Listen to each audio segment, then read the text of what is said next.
In the highlands of Papua New Guinea, every storm begins in silence. The air thickened, a mountain breathing before it broke.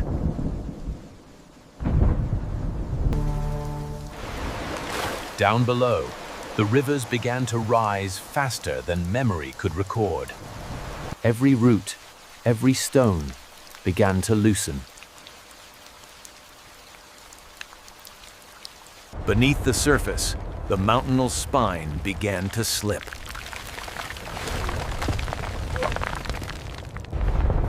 What held for centuries started to give way in seconds.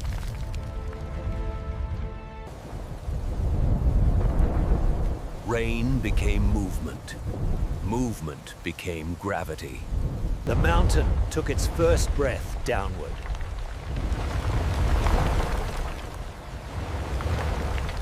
The rivers answered the mountain.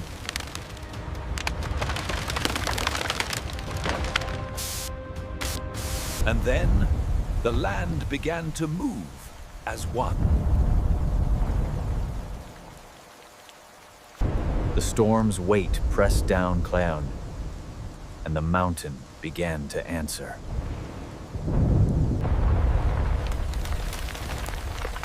What once stood still now flowed like water. The forest moved, as if it had always known how. Two mountains collided treasury, and the valley disappeared between them. The river ceased to be water. It became the mountain itself. When one ridge fell, the others followed, the chain complete. Inside the wave, gravity lost its direction. Every crossing vanished beneath the current.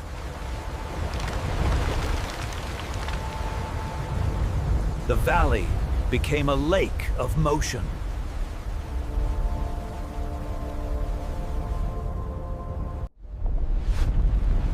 Mud became air under them.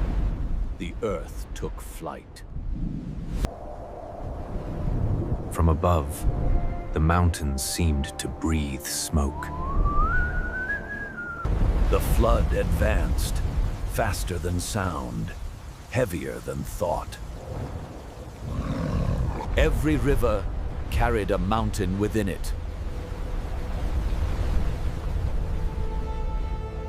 The jungle became a memory beneath the tide. Air moved as if struck by the mountain itself.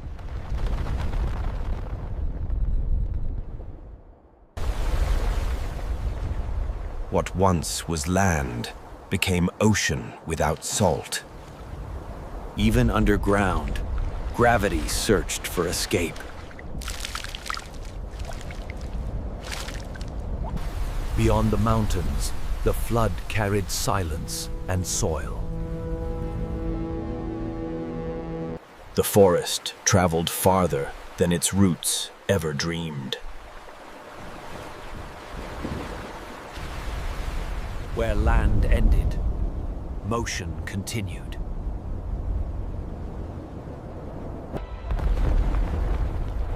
And with one final breath, the mountain let go. Then came stillness, Vrelt, the sound of aftermath. The mountain's remains reached for the sea.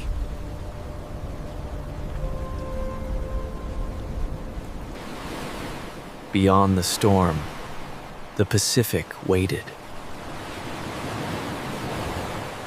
Where rivers once divided the land, the mountain joined them again. The plain reshaped itself with each breath of the flood. Every hollow filled, every echo silenced. Nothing resisted. Everything moved together. The storm lightened day, yet the weight of water only grew. The forest stood without sound, a memory caught between breaths. Even in destruction, heat birthed new air. For a heartbeat, the storm allowed the sun to look back. And the mountain was not done.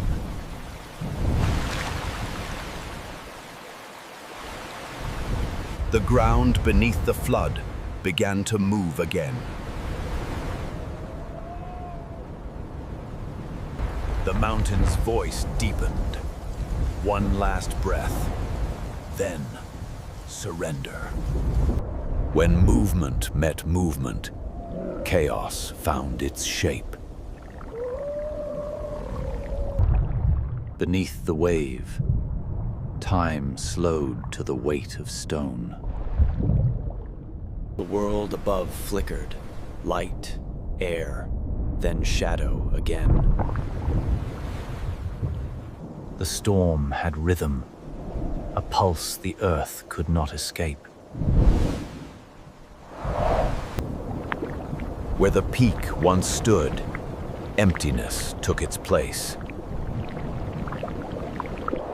The air itself became water.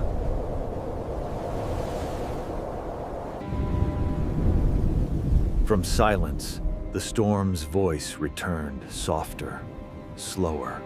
The mountain had become water, and water had become land.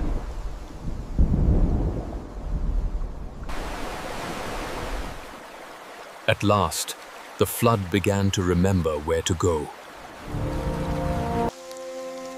Light returned, though the storm had not yet left. From the warmth of earth and the chill of rain, a new horizon formed. And slowly, the motion faded.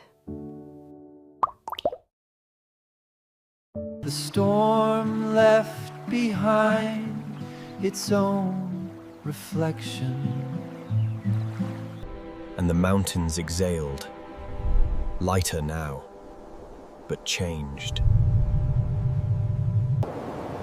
From darkness and rain, the mountain found light again.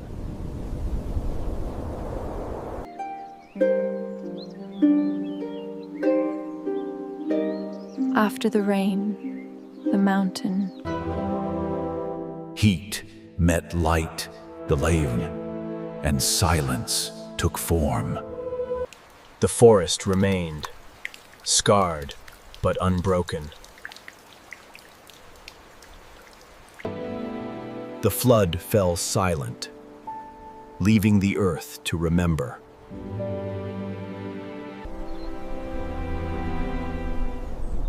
The scars began to cool under sunlight. The mountain's memory flowed quietly toward the sea. In still water, light found its reflection, center, and meaning. Even on broken ground, life began again.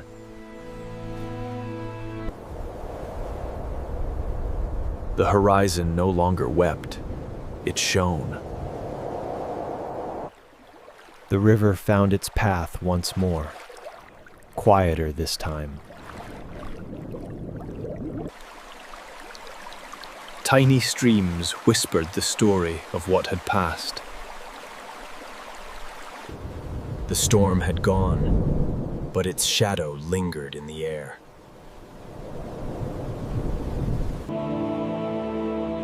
Where people would one day return, the light arrived first.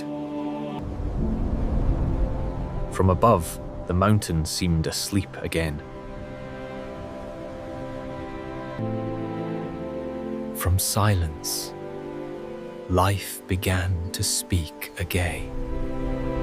The mountains remember Felonting, not in anger, but in silence. After every storm, the earth returns to light, but never to forget. These images were crafted to teach, not to terrify. Preparedness begins with understanding tone, and awareness begins with you. Nature remembers, and so should we.